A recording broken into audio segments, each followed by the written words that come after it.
eléyìí tá a bá fẹ́ fi máa bára wa sọ̀rọ̀ òun náà la pè àkọọ́lẹ̀ rẹ̀ ní kílọ̀ta ìbànújẹ́. Masha Allah. èyí tá a sì mú wá láti fi máa yànnàná rẹ̀ fún ara wa òun ni ìtàn kékeré kan láàrin ọba kan àti àwọn ẹmẹ̀wà rẹ̀ nírọ̀lẹ́ ọjọ́ kan. Sala ahadul muluki julasa'ahu dhata masai. Ọba yìí ń bi àwọn ìjòyè rẹ̀ nírọ̀lẹ́ ọjọ́ kan níbèrè kan báyìí wípé. Hal tastati'una an tadulluni ala sa'ati rajulin fi dawlati. Ó ní ẹ̀yin èèyàn mi, ǹjẹ́ ẹ lè júwe ẹni tí fi ń jó lórí ire jùlọ nílùú ta wà yìí fún mi? Faqala ahaduhum. Ẹnìkan wá ń dá ọba lóhùn jọ́nà báyìí pé. Al-maliku as'adu rajulin fi dawlati. Ẹni yìí ní ọba irú béèrè o wá tún lè yìí. Gbogbo wa náà la mọ̀ tó sì dá wa lójú pé ẹ̀yin náà ni olóríire jùlọ nínú ìlú yìí. Qala al-maliku. Ọba wa ń dá lóhùn. Inni u'akkidu laka annani lastu as'ada insani. Ọba ní mo gbọ́ ohun tó sọ, àmọ́ ń fi ẹsẹ̀ rẹ̀ rinlẹ̀ fún yín wípé èmi kọ́ lolóríire jùlọ nínú ìlú yìí. Qala ahadul ulama'i lil maliki. Ẹnìkan bí ẹgbẹ̀rún èèyàn àfáà kan onímọ̀ kan ń bẹ láàrin wọn lọ́jọ́ náà, òun wá ń dáhùn báyìí wípé. Inna as'ada rajulin yuqimu fi jiwari baytina. Òun ní ẹ má fàájìnà o, olóríire jùlọ nínú ìlú wa yìí èmi mo dá mọ̀. Kódà inú ìlú wa yìí àdúgbò tó wà àdúgbò náà lèmi náà wà, àjọ wà ládùúgbò ní ilé rẹ̀ ọ̀pẹ́ sílé mi gan lára. Ma samina min bainihim illa kalima tayyiba. Láti ìgbà tá a ti jọ wá wà ládùúgbò náà àwọn ọ̀gbọ́n kí wọ́n sọ̀sọ́kísọ nílé wọn rí títí á fi wá rí pé aya yóò máa bú ọkọ yóò máa pè lólòṣì, bàbá òun náà máa pè ìyàwó rẹ̀ lólórí burúkú, débi pé àwọn ọmọ mi gan tán bá bọ́ta tán bá bí wọ́n kí lórúkọ bàbá rẹ̀ ó lè ní olòṣì ní bàbá mi. Ìgbà tó jẹ́ bẹ́ẹ̀ ni wọ́n ń pè lójú ẹ̀. Wala ra'ayna ala wujuhihim illa ibtisamatan rida. Ó wá ní àwọn ọ̀rẹ́ mi ìbànújẹ́ lójú wọn ní gbogbo ìgbà tá a bá rí wọn inú ìdùnnú ni wọ́n máa ń wà. Wala salina adahum an hali illa midallah shakarahu. Àwa kí wọ́n rí àkíra wa rí ká bí wọ́n ń gbé àbáwọlẹ̀ jí sí báwọlẹ̀ wà sí kán máa ka sórí fún wa kán ní àjẹun sùn lánàá ó ti tójọ́ mẹ́ta tá a ti rí oúnjẹ jẹ àìǹta lọ́jà o wọ́n yìí ṣe bẹ́ẹ̀ nǹkan tí wọ́n máa ń sọ náà ni pé alihamudulilá adúpẹ́ fún Ọlọ́run.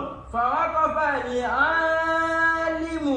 Ọba wa ní eré afá yìí jó lè mú mi débẹ̀, afá ní etí kò lè àlejò débẹ̀ wọ́n wájọ lọ níjọ́ náà lọ́hùn. Ìgbà tí wọ́n lọ wọ́n débẹ̀ wọn ò wọlé lẹ́ẹ̀kan náà, wọ́n kọ́kọ́ dúró lẹ́gbẹ̀ẹ́ kan náà wọ́n fẹ́ máa tẹ́tí kí ní ìṣẹ̀lẹ̀. Wal maliku qariban min babihi. Wọ́n súnmọ́ àbáwọlé wọ́n wá dúró. Fasami'a sawta bukai. Níbi táwọn méjèèjì wá farapamọ́ sí wọ́n wá ń gbọ́ pé ẹnìkan ń sunkún nínú ilé náà. Faqala al-maliku. Ọba wa ń sọ báyìí. Kayfa tajtami'u sa'adatu wal bukai. Àfà báwo ni ìdùnnú àtẹkún ṣe máa ń papọ̀? Qala al-alimu. Àfà yìí wá ń dáhùn. Rubba damatin takunu ahla min ibtisamatin. Àfà yìí ní ó lè jẹ́ ẹkún ìdùnnú ní sùn, ó lè jẹ́ ẹkún ayọ̀ ní sùn. Mélòó gbà tó jẹ́ pé ẹkún àtúmọ̀ gba ìju ẹ̀rín gan lọ. Fastazana al-maliku bid-dukhuli. Ọba wa ní ó dá mo ti gbọ́ o, ó yá ká wọlé, wọ́n wá sálámà, wọ́n sálámà. فأقبل عليه شيخ يمسح دمعة على لحيته. Bàbá yìí dá sálámà padà, bàbá náà sì wá pàdé wọn lẹ́ni tí ń numijé, lẹ́ni tí ń numijé tí ń numi ẹkún lójú. ورحب بهما ó kí wọn ó ṣe wọ́n pẹ̀lẹ́ ẹ máa wọlé ẹ máa rọra. ولما تناول الضيفان شيئا من الطعام والشراب. nígbà tí ó gbà wọ́n lálejò ó ṣe wọ́n lálejò wọ́n jẹ wọ́n mu. من الطعام والشراب سأل الملك. ọba wa ń béèrè lọ́wọ́ rẹ̀ pé. لماذا سمعناك تبكي من داخل البيت. nígbà tá à ń bọ̀ lẹ́ẹ̀kan à ń gbọ́rọ̀ rẹ̀ tó ń sunkún ó tún fẹ́ pàdé wa náà ó nu omijé lójú kí ló fà é ṣe. قال الشيخ. bàbá yìí wá ń dá ọba lóhùn pé. حينما ألقيت نظرة على أولادي نائمين في صحة وعافية. ó ní kábíyèsí ǹgbà tí mo wo àwọn ọmọ mi mo rí pé wọ́n ń sùn lẹ́ni tí wọ́n lálàáfíà àlàáfíà wọn pé nǹkan kan ò ṣe wọ́n sì sùn. ورأيت هوائجي كلها مقضية. mo sì wá rí i pé gbogbo bùkátà tèmi náà ni mò ń rí gbọ́ mò ń rí jẹ mò ń rí mu mò ń bọ́yàwó mi mò ń bá àwọn ọmọ ń lọ ilé ẹ̀kọ́ tọrọ jẹ. تذكرت تقصيري تجاه الله. mo wá rántí wípé ọlọ́wọ́n ọba tí ń ṣe gbogbo èyí fún mi mi sì wá mọ̀ sí tò mi mọ̀ sí tò mi mọ̀ sí tò. وتذكرت عفوه وواسع رحمته. mo wá rí i pé pẹ̀lú pé mi tún máa sin ọlọ́wọ́n ọba yìí tó náà yìí náà ó sì tuntun kù ń ṣàforíjì fún mi ó sì tuntun wá ń kẹ́ mi. فبكيت خجلا من نفسي. bẹ́kùn ṣe wá nìyẹn o mi fẹ́ sunkún omi ẹjẹ́ òun kan bẹ̀rẹ̀ sí dànù. فبكى الملك وقال. nígbà tí ọba gbọ́ bẹ́ẹ̀ ọba náà bá jẹ̀sẹ̀kún ní wá ń sọ pé. علمت أنك سعيد في عيشك مع أنه عيشك فان. mo rí i pé ó ń gbégbé sí ayé ìdùnnú aláyọ̀ ìdílé aláyọ̀ nídílé yín tòun ti pé nǹkan tẹ́ ẹ ní náà kò tó nǹkan ẹ̀ka ń jẹ náà ní jíjẹ náà kò jọra mímu náà gan-an kò tó síbẹ̀síbẹ̀ náà ẹ láyọ̀ ọkàn. فمن أين جاءتك السعادة؟ ọba wa ń bi léèrè pé níbo lórí ire yẹn ti wá níbo ìdùnnú náà ti wá níbo ayọ̀ yín náà níbo ló ti wá. قال الشيخ.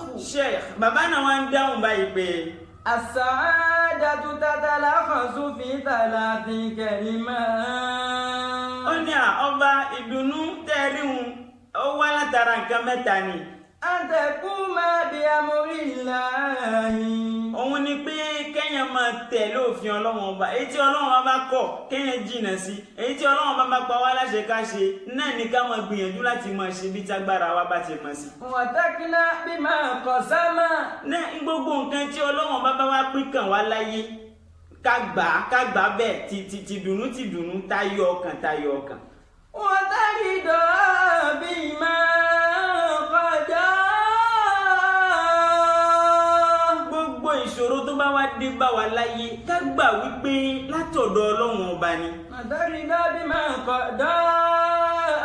tá a bá ti gbà báyìí àní dààmú ìbànújẹ́ ó sọnù nínú ayé wa gbogbo nǹkan tí ń jẹ́ dààmú à ń sáré ká à ń relé onígbá à ń relé aláwo kò ní sí nínú ọ̀rọ̀ wa. وترضى بما قضى. gbogbo ọkàn wa wà balẹ̀ nǹkan tí à ń pè ní ìdùnnú àtàrà nǹkan mẹ́ta àwọn nǹkan mẹ́ta yẹn ló ti wá ẹ̀rí dọ̀tà bá wá ní kí lọ̀tá ìbànújẹ́ òun náà ní ayọ̀ ọkàn ẹ jẹ́ kí gbogbo wa ká lọ gbìyànjú ká láyọ̀ ọkàn gbogbo nǹkan inú ìṣòro tá a bá wà láyé gbogbo nǹkan tí bá ń dé bá wa ká gbà wípé látọ̀dọ̀ ọlọ́run ọba ní Allah ó máa ń bá mi pé aláyọ̀ ọkàn gbogbo ohun ló ní kò ní máa dààmú kò ní máa nira yóò ṣẹ̀sìn yóò rọ̀ lọ́rùn kò ní yọ̀dẹ̀ ká tó sáré